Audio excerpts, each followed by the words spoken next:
বর্তমানে আমাদের রাজ্যের যা পরিস্থিতি, নিউজ চ্যানেল খুললেই করাপশনের নিউজ। আবার অন্যদিকে পিএসসির মতো অর্গানাইজেশন, তাদের যা পারফরমেন্স আমরা দেখতে পাচ্ছি বা নতুন সিলেবাস, এই তিনটে জিনিস একত্রিত করলে যারা দীর্ঘদিন ধরে ডাব্লিউবিসিএস এর মতো একটা পরীক্ষার জন্য লড়াই করছে, পরিশ্রম করছে, তাদের একটা ভয় মাথায় আসতেই পারে। এটা অত্যন্ত স্বাভাবিক। কিন্তু কিভাবে আমরা এই সমস্যাগুলো থেকে একটা সলিউশন খুঁজে বার করতে পারি, কিভাবে নিজেদের মধ্যে একটা সাহস সঞ্চার করে ডাব্লিউবিসিএস এর জন্য সোজাভাবে এগিয়ে যেতে পারি, সেটা নিয়ে আজকে আমাদের আলোচনা। প্রথম সমস্যাটা হচ্ছে একটা সাইকোলজিক্যাল প্রবলেম। নিউজ চ্যানেল খুললেই করাপশনের নিউজ আসছে, এ চুরি করলো, এ ধরা পড়লো, এবং সেই সঙ্গে যারা সরকারি চাকরি করছিল হঠাৎ করে দেখা গেল তাদের আর চাকরি নেই। যে কারণেই হোক না কেন, কে ঠিক কে ভুল আমি সেখানে যাচ্ছি না, সরকারি চাকরির মতো একটা প্রতিষ্ঠিত জায়গায় যদি এরকম সমস্যা হতে পারে, তাহলে কি আর কোনো সরকারি চাকরির অপশনই রইল না? এই চিন্তা ভাবনা থেকেই কিন্তু জন্ম নেয় ভয়। এবং দ্বিতীয় আরেকটা সমস্যা আছে, এটা সঙ্গেই লিঙ্কড, যে ডাব্লিউবিসিএস পরীক্ষা তো একটা কঠিন পরীক্ষা, একটা কঠিন লড়াই, দীর্ঘদিনের পরিশ্রম।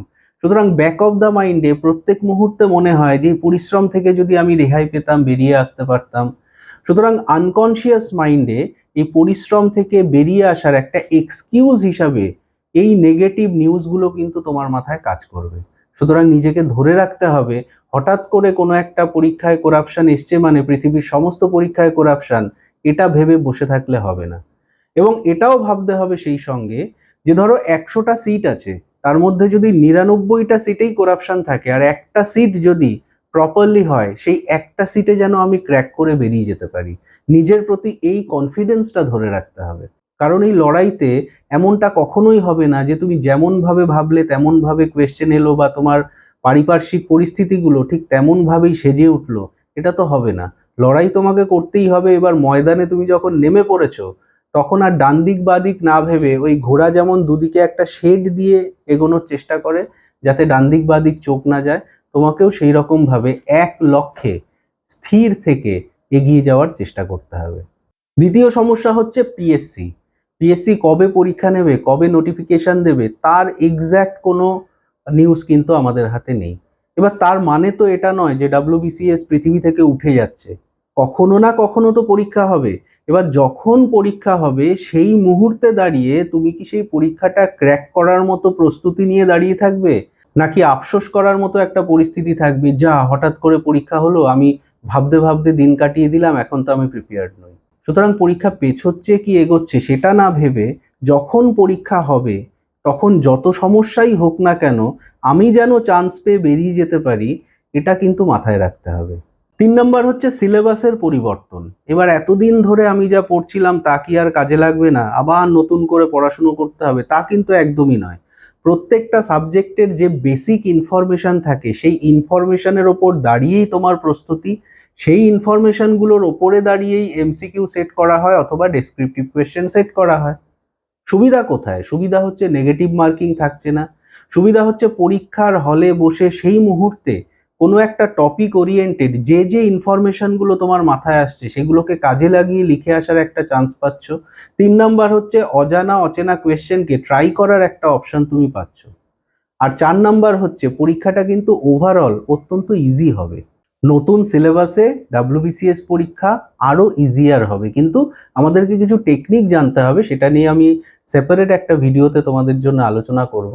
কিন্তু আপাতত আমাদেরকে এটা মাথায় রাখতে হবে যে যে কোনো পরিস্থিতির সম্মুখীনই আমরা হই না কেন, যারা প্রকৃতপক্ষে সরকারি চাকরি নয়, পাওয়ার, প্রেস্টিজ, প্রিভিলেজ, নিজের একটা আইডেন্টিটি, সমাজে একটা প্রতিষ্ঠা, এই কারণে ডাব্লিউবিসিএস কে একটা টার্গেট হিসাবে বেছে নিয়েছো, তাদের কিন্তু লেগে থাকতে হবে।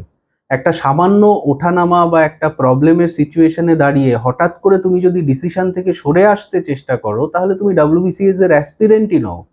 কারণ আজকে একটা পরিস্থিতি সামাল দেওয়ার মেন্টালিটি তোমার যদি না থাকে, তাহলে অফিসে যে চেয়ারে বসে তুমি কি করে বড় বড় পরিস্থিতি হ্যান্ডেল করবে বা সেগুলো সলিউশন খুঁজবে।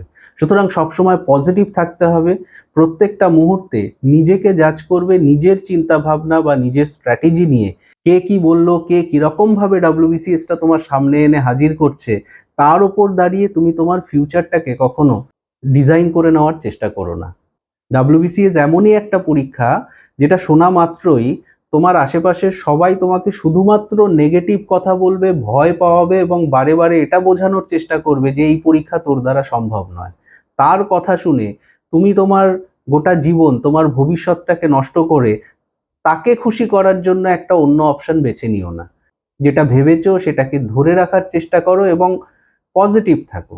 পরীক্ষা যদি পেছোয়, তুমি আরো বেশি সময় পাচ্ছ, নিজেকে আরো বেশি করে প্রিপেয়ার করার চেষ্টা করো। প্রত্যেকটা মুহূর্ত তোমার যেন WBCS নিয়েই কাটে। আবার অনেকে এটা মনে করে যে WBCS এর মতো পরীক্ষায় যদি পাশ করতে হয় তাহলে জীবনের সব কিছু ছেড়ে ছুড়ে দিয়ে শুধুমাত্র পড়াশুনো করতে হবে। এটাও কিন্তু ঠিক নয়। জীবনে তোমাকে যদি সার্ভাইভ করতে হয়, একটা ছোটখাটো চাকরি করতে হয়, তুমি করো, কোথাও কোনো সমস্যা নেই। সবকিছু সামাল দিয়েও কিন্তু WBCS পরীক্ষা চান্স পাওয়া যায়, কিন্তু তার জন্য প্রয়োজন কিছু স্ট্র্যাটেজি, কিছু টেকনিক, যেটা নিয়ে আমি বারে বারে তোমাদের সঙ্গে আলোচনা করার চেষ্টা করি, এর পরেও করব। আজকে তোমার বয়স কম, পরিশ্রম করার ক্ষমতা বেশি, আজকে তুমি নিজেকে খুব ইজিলি সার্ভাইভ করতে পারবে।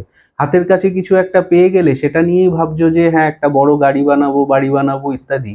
কিন্তু বয়সকালে যখন তোমার পরিশ্রম করার ক্ষমতা থাকবে না, তখন কিভাবে সার্ভাইভ করবে? সুতরাং প্রফেশন এমন হওয়া উচিত যেটা তোমার গোটা জীবনটাকে সিকিওর করে। এটা একটা বড় ফ্যাক্ট যে বর্তমানে একটা বিজনেস দাঁড় করানো রাতারাতি সম্ভব নয়, বা একটা প্রাইভেট অর্গানাইজেশনে তুমি যদি চাকরি খোঁজা শুরু করো, তুমি হঠাৎ করে একটা বড় চাকরি পেয়ে গোটা জীবন তোমার সেটেলড হয়ে যাবে, সেটাও কিন্তু হবে না। সেলস বা মার্কেটিং, ওই ইন্স্যুরেন্স বা ক্রেডিট কার্ড, এর বাইরে কিন্তু অ্যাভেলেবেল জব সেই অর্থে নেই। তাই কি হবে সরকারি চাকরি করে এই ভাবনা থেকে বেরিয়ে এসে যে পরিশ্রমটা একটা কোম্পানিকে বড়লোক করবে বলে ভাবছো, কোনো একটা অফিসে রাত জেগে কাজ করবে বলে ভাবছো, সেই পরিশ্রমটা নিজের জীবনটাকে প্রস্তুত করার জন্য করো। সেই পরিশ্রমটা WBCS এর জন্য করো, যাতে আজকে পরিশ্রম করার সময়ে পরিশ্রম করার ফলে তোমার পরিশ্রম না করার সময়টা সিকিওরড হতে পারে। সব সময় পজিটিভ থাকো এবং নিজের স্বপ্ন, নিজের লক্ষ্যকে অন্যের হাতে ছেড়ে দিও না। নিজের মতো করে, নিজের বুদ্ধি দিয়ে বিচার বিবেচনা করার চেষ্টা করো এবং সেই মতো করে নিজের লাইফটাকে ডিজাইন করো। করাপশন থাকুক বা না থাকুক, পরীক্ষা টাইমলি হোক বা না হোক, তোমাকে WBCS পেতেই হবে।